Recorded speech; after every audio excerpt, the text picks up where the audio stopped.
Welcome to Middle East Dialogues, a series of conversations with leading scholars and writers produced by the University of Denver's Center for Middle East Studies.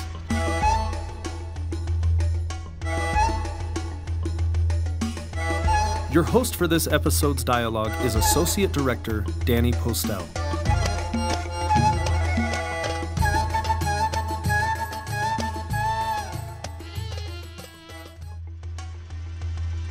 Our guest is Jeff Colgan, an assistant professor in the Department of Political Science and the Watson Institute for International and Public Affairs at Brown University. Professor Colgan's research focuses on two main areas: the causes of war and global energy politics. He is the author of the book Petro-Aggression, When Oil Causes War, published in 2013 by Cambridge University Press. Welcome to Denver, Jeff. It's good to have you here on our campus, and thanks for making the time to sit down for this interview. Thanks for having me. It's a pleasure to be here. Well, as you know, what inspired me to want to chat you up was an article you wrote for the Monkey Cage blog on the Washington Post. And it came out last April. It's titled How Sectarianism Shapes Yemen's War. And in this piece, and I mentioned that it came out last April because a lot has happened since then, and we can get into that. But what really struck me about this article, Jeff, is the way you frame the war in Yemen. And the way you take us back half a century to a previous conflict in Yemen in the 1960s, and how Saudi Arabia and Egypt both intervened in that conflict, but on opposite sides, whereas now they're on the same side. And you say that this switch says much about current Middle East politics and how we should understand the politics of alliances more generally. Why don't we just unpack that a little bit? Walk us back half a century to the previous conflict in Yemen and talk about those alliances. Sure. So, as you know, in the 60s, Yemen was undergoing a civil war between monarchical forces, royalists, against communist forces. And that ultimately led to the split between North and South Yemen. At the time, the Saudis, a monarchy, not surprisingly, were supporting the royalists. Go figure. Go figure. And Egypt, a republic, was supporting the communist side, the Republican side. So this is Egypt under the leadership of Nasser. Nasser, a pan-Arabist, nationalist leader. And one of the points you make is that these alliances really had a lot to do with, they were essentially about regime type. Mm-hmm. That's right, and that was sort of the key cleavage throughout the whole region at that point of, this idea of Arab nationalism in contrast to monarchies that included Saudi Arabia, of course, but also Iran, which at the time was a monarchy under the Shah. Yeah, and so that divide put Egypt on one side, Saudi Arabia on the other. And it was very much, obviously, there was sectarianism in the background of that divide, but that was the principal cleavage. And then fast forward to today, we have a different set of conditions. And the fault lines of the current conflict in Yemen and the foreign interventions in that conflict fall along sectarian lines, essentially, with Saudi Arabia and the allies it has lined up behind it. As it portrays its own intervention as being on the side of the Sunni Arabs in Yemen against the onslaught of Iran-backed Shia rebels. Right. And so that brings up a really great point in that the sectarianism has kind of two roles in the current conflict. On the one hand, you see on the foreign dimensions outside of Yemen, you see this kind of sectarian lineup of Sunni Arab states on one side and Shia on the other, So Iran, of course, on one side, and Egypt and Saudi Arabia on the Sunni side. And they portray it as a semi-sectarian, maybe heavily sectarian conflict.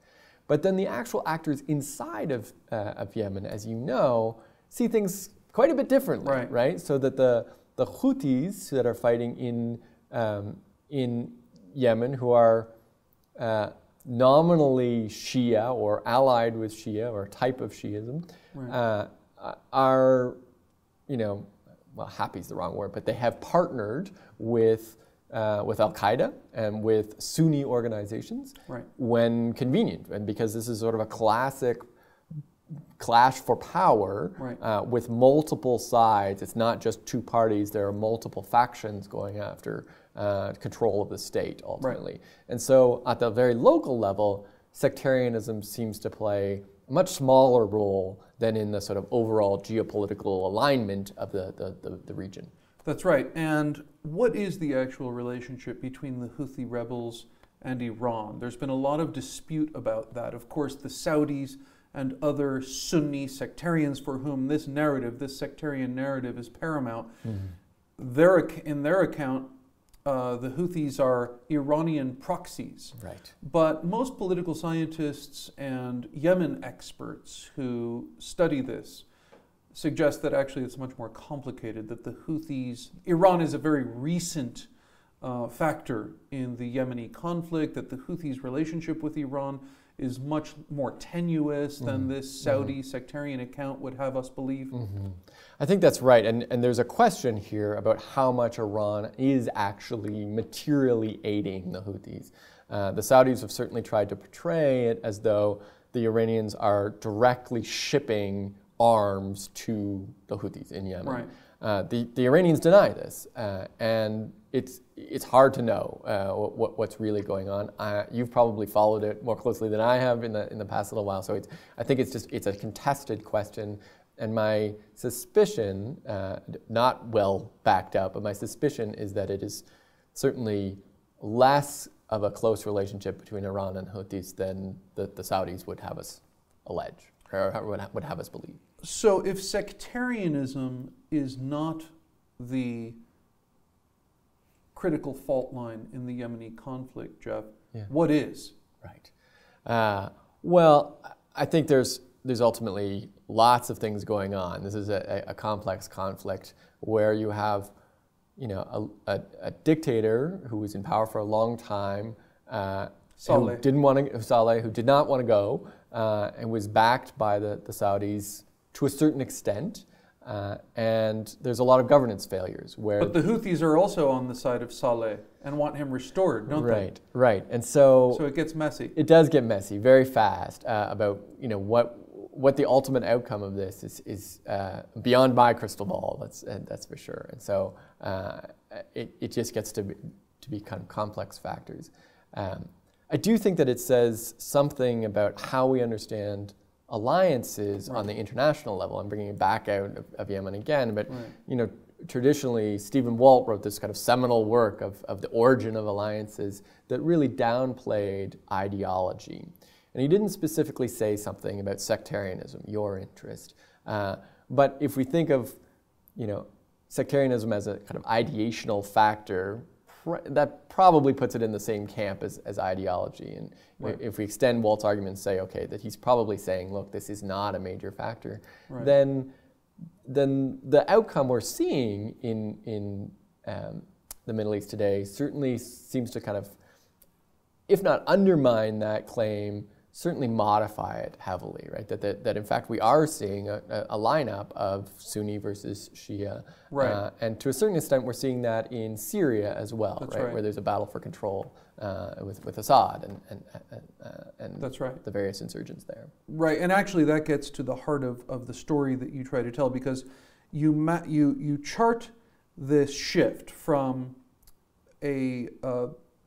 where the alliances were based 50 years ago on regime type and ideology, nationalism, monarchy, etc., to today where it's based principally on sectarianism.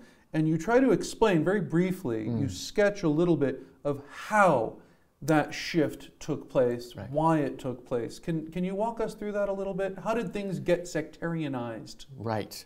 Well, so I can say a little bit about that. Obviously, I'm going to pull on one thread, but there's lots of things going on at the same time, right? But one part of the story that I think was really important is that the monarchies, including especially Saudi Arabia, were very much threatened by the Arab nationalist dialogue, not only because of how it positioned things geopolitically, but also at home, that there were even parts of the Saudi royal family who thought that Saudi Arabia should be a republic and that it should go the way of Arab nationalism. It seemed like the wave of the times. That's right. And so the Saudis were very much thinking, okay, we have to delegitimize this approach and entrench ourselves, our monarchy, at home.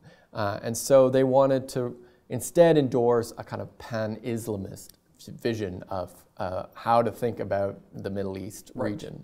And this is in the 70s. In the 70s, before the Iranian Revolution, importantly. So the Saudis really were endorsing that. And of course, in the early 70s, you had the oil boom, right? So the 1973 Arab oil embargo and prices going through the roof and whatnot. And so suddenly these countries were awash with oil money. And you say in the piece, the influx of oil money came just at the wrong moment. Right. What do you mean by that? Well, in the sense that there were these ideas of pan-Islamism that were competing with Arab nationalism. And so one side, the Saudi side, the pan-Islamist side, also happened to have most of the oil, right? So Iraq was Arab nationalist, but Egypt doesn't have a lot of oil. Most of the other states don't have a lot of oil. And so they funded organizations like the World Islamic, oh gosh, I'm forgetting the acronym now, right? But the Organization of Islamic Conference and others that are sponsoring this idea of pan-Islamism. Right. Up until the 1979 Iranian Revolution. Right, and then which freaks the Saudis out completely. That's right, right. So then they have another threat, right? So that pan-Islamism is now being used to support a notion of an Islamic republic, which they don't want that either, right? And so then they changed on two. I think you point out they're threatened in two ways. One is that there's an anti-monarchical, anti-royalist dimension to the Iranian Revolution, which inspired people all over the region. That's right. Sunni and Shia alike, the anti-imperialism, anti-monarchy, anti-pro-US, pro-Western governments. Right. That's one piece of it. That's kind of regime-type ideological. And then there's the sectarian dimension. They're freaked out because you have this Shia state that is now representing a counterforce to it and inspiring people all over the region in this wave of revolutionary change. That's right. And Iran is trying to seize the mantle of being the kind of the face of Islam and the leadership of the Islamic world, which the Saudis very much want to reject. And so it's at that time in the early 80s where the official title of the King of Saudi Arabia changes to be King of Saudi Arabia and the custodian of the two holy mosques, right, which are in Saudi territory. And really, to really emphasize the credentials of Saudi Arabia as the kind of the birthplace of Islam. Right? So there's this legitimacy question looms large, and the need to project legitimacy. That's right. Amidst all of this turmoil and change. That's right. So 1970s, 1979 Iranian Revolution, clearly a major factor in this sectarianization process in the region. But you also talk about 2003 and the U.S. invasion of Iraq. Right, right. How does that figure into the story? So obviously the Iraq invasion is viewed by most people in the region as a total catastrophe, and that lets loose a set of forces in Iraq that were to some extent already there, but then get greatly amplified. Iraq has, of course, a Sunni-Shia mixed population, where the Sunnis were the minority but politically dominate under Saddam Hussein. Right. And suddenly the Shia are now kind of coming into their own. They're taking government positions, and that unleashes real sectarian violence in Iraq. And so both ways, and that is part of this polarization as well. So on the one hand, from the Saudi and Sunni sectarian perspective, the narrative becomes, now Iran has taken over Iraq. It was bad enough that they had this revolution that caused these shockwaves throughout the region, but now they've gone too far. They've actually taken over an Arab state right next door, in the heart of the region. And so from the Sunni sectarian point of view, the Persian Shia are on the move. There's this rolling thunder. They're taking over Arab capital after Arab capital. And then from the internal perspective within Iraq, you have this sense of Sunni disenfranchisement and resentment that they've been squeezed out, and that the Shia-dominated government in Iraq is essentially excluding and marginalizing them.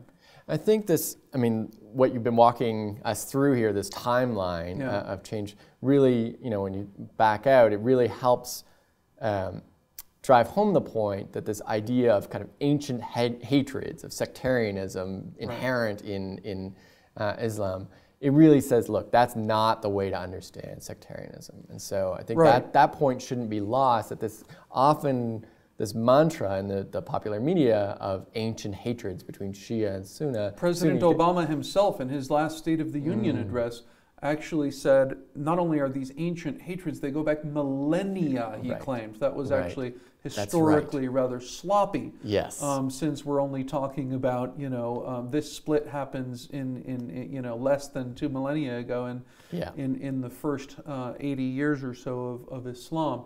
But the point is that this is a widespread view, right? Yes. That these are primordial, essentialist, deep-seated, intractable cleavages in the Islamic world. That's just the way those people are. And really what you point out in the piece is it's much more about geopolitics and power and shifting alliances than it is about any transhistorical, ideological or religious identities. Right, and that sectarianism gets activated by leaders for strategic purposes, right? And activated by grassroots organizations for strategic purposes. Yes. And we forget, you know, the primordialism view of this kind of ancient hatreds forgets that in the Iran-Iraq war, Iran expected or hoped that the Shia of Iraq would rise up on the Iranian side and fight against their own country, fight against Saddam Hussein. Right. And in fact, they didn't do that. They did the opposite. They said, no, no, no, at that time, our first allegiance is to Iraq and to our homeland, and so we're going to fight Iran instead.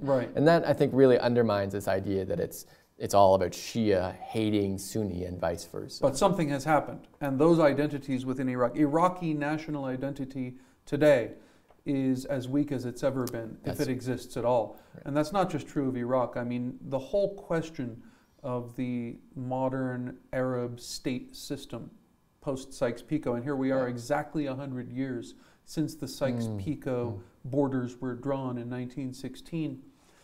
I mean, that raises really deep questions about the viability of the Arab state as we see it fragmenting, as we see the creation of the so-called Islamic State, as we see national identities fracture and melt away. Yeah, I think that's a great point. And in addition to sectarianism, which is obviously hugely important in this mix, I think seeing this as a post-colonial issue is also important, that what we're seeing in some sense is the dissolution of a post-colonial order.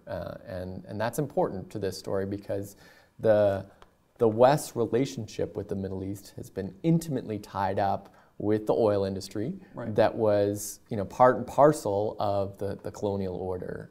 And it extends past Picot-Sykes, but it you know, was very much part of the 30s and 40s and 50s of how the West related to this whole region. And that, of course, is your own area of expertise. You're the author of a book on oil politics and war, Petro-Aggression, When Oil Causes War. Now, as I pointed out at the beginning of our conversation, Jeff, you wrote this piece back in April of 2015. Quite a bit has happened since then in Yemen. I know you're not a Yemen scholar per se, but could you talk a little bit about how the story that you try to tell in this piece, the points you try to make in this piece, what's happened in the several months since? I mean, we are now seeing headlines every day of, you know, we're now seeing accusations of war crimes committed by Saudi Arabia. There are big questions. The humanitarian nightmare inside Yemen, with hospitals being bombed and malnutrition, disease spreading. This was already the poorest country in the Arab world before this intervention. Now we're talking about an unfathomable humanitarian catastrophe. The United States' role in all of this has been called into question. To what extent is the U.S. complicit in the launching of Saudi-led strikes in Yemen and so forth? What's your sense of what's going on today in Yemen? Well, I think you're right in that the UN has identified the sort of food insecurity issues as one of many real humanitarian dangers. That the picture inside Syria or inside Yemen has become such a problem. But for me, not being a Yemen specialist, I think that the most striking part of this story is also happening in Saudi Arabia. That this has a lot to do with the leadership of the new king, of King Salman, and his attempts to hand over power to his son, and to use this war as some sort of legitimating tool for that process. And thus the formation of the Islamic coalition, as they called it, against this creeping Shia wave. Indeed. As they have constructed it. But the idea, and so there are all sorts of countries now lined up, as you say in the piece. Egypt lined up with Saudi Arabia. Turkey lined up with Saudi Arabia. You point out that some countries have chosen not to go that way. But again, this alignment of all of these countries in this war on Yemen, or intervention in Yemen. But where do you see the Yemeni conflict going at this point? Yeah, I mean, I think that alliance that Saudi Arabia is trying to maintain in the Yemeni conflict is actually very thin, very shallow, right? In that, if you look at most of the participants, so Egypt is receiving a whole billions of dollars of aid from Saudi Arabia, so of course they're going to sign up. Pakistan, which also receives a fair bit of aid, is one of the ones that said, no, you're on your own, right? This is a bad move that you're getting into, and so I think the real question is whether Saudi Arabia can find a face-saving way of getting out of this conflict, and I hope they do, because from my perspective, not only for the Saudis is this a problem, but it's a problem for the United States in that, by implication and to some extent by actual actions, the U.S. has gotten involved as well in a conflict that we should not be in. I mean, we have enough bad conflicts around the world to getting involved with. I hope we stay out of this one. Right, and I don't know if you saw the news. There are members of the British Parliament who have now called for the UK to cease all military support for Saudi Arabia and stop selling arms to the kingdom because of the war crimes in Yemen. Yeah. I mean, it's a really interesting thing. I can imagine certainly leftist members of parliament doing that. The history, though, suggests that there's so much money at stake in these arms deals that it's remarkable how robust they are, even against a lot of political opposition at home. And bringing that back to the United States, is that, in your view, the main motivation for the very tepid caution with which political leaders in the United States approach this issue? Yeah, I think there's a sense generally that the relationship between the United States and Saudi Arabia is on thin ice right now. It's one of its most troubled periods. All the way back to 45 when it really got going. And because of the Iran nuclear deal.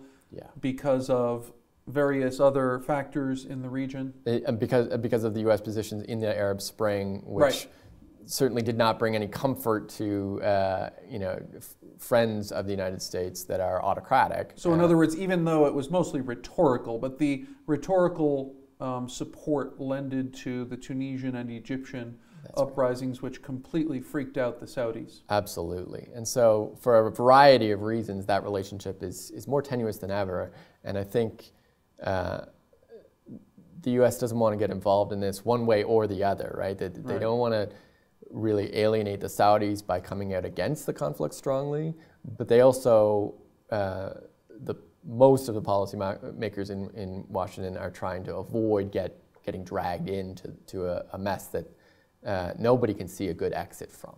Right. Well, Jeff, there's so many other dimensions to this, but I really want to thank you for your time and for your insights, which are hugely interesting. Well, my pleasure. Thanks again for having me on.